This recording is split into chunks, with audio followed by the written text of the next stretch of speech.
Salut, je suis Gaëlle Cielino, conseillère en développement et bien-être infantile. Dans cette nouvelle vidéo, j'aimerais aborder avec vous un sujet très important qui touche une fois de plus à la protection des enfants. Déjà, dans une récente vidéo, j'évoquais les dangers de la surexposition des enfants à l'univers du numérique.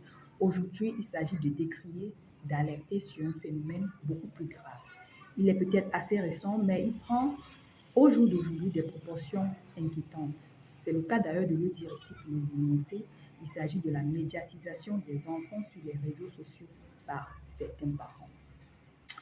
En effet, en scrollant sur le fil d'actualité très rapidement, on tombe sur des pages dites officielles de tout petits enfants qui partagent leur quotidien à la plage, en vacances, à la piscine. Vous savez, les parents, ils aiment leurs enfants quand ils les trouvent tout beaux, tout mignons. Ils sont prêts à les exposer, à partager leurs moments de joie, y compris même sur les pages monétisées. En fait, la raison toute faite qui est souvent avancée dans le cas d'espèces est que cela permet aux parents de gagner un peu d'argent pour arrondir les fins de mois et s'occuper de l'enfant. C'est une pratique qui est assez répandue chez certains amateurs d'Internet comme les célébrités locales, les blogueurs, les influenceurs, etc. Mais pas que. Ce qu'il faut dire, c'est qu'au-delà de poser un problème éthique et même légal, il faut surtout rappeler que c'est une pratique dangereuse.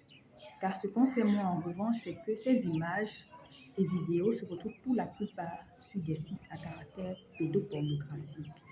En effet, les photos et vidéos des enfants postées sur Facebook, Instagram ou TikTok sont piratées et rapidement relayées des milliers de fois sur des réseaux clandestins comme le Darknet par exemple, sans qu'on puisse ensuite les effacer. Le Darknet, c'est quoi? Le Darknet, c'est un, on va dire, c'est un Internet, c'est une sorte d'Internet parallèle qui n'est accessible qu'à partir de certains logiciels spécialisés. C'est le siège par excellence de la grande criminalité internationale, vente d'armes, trafic d'êtres humains, vente de drogue, pédocriminalité. La liste est loin d'être exhaustive. C'est un phénomène peu connu dans notre contexte, mais il n'en est pas moins exposé pour autant.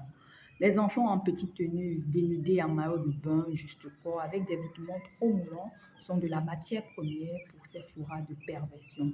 Les photos publiées sur les réseaux sociaux ne vous appartiennent plus. Alors avant de les poster, pensez-y et pensez-y sérieusement. Pour plus de contenu, je vous invite à vous abonner massivement à ma page et à m'encourager à travers vos interactions, commentaires, partages, likes. Portez-vous bien et à très prochainement pour une nouvelle publication.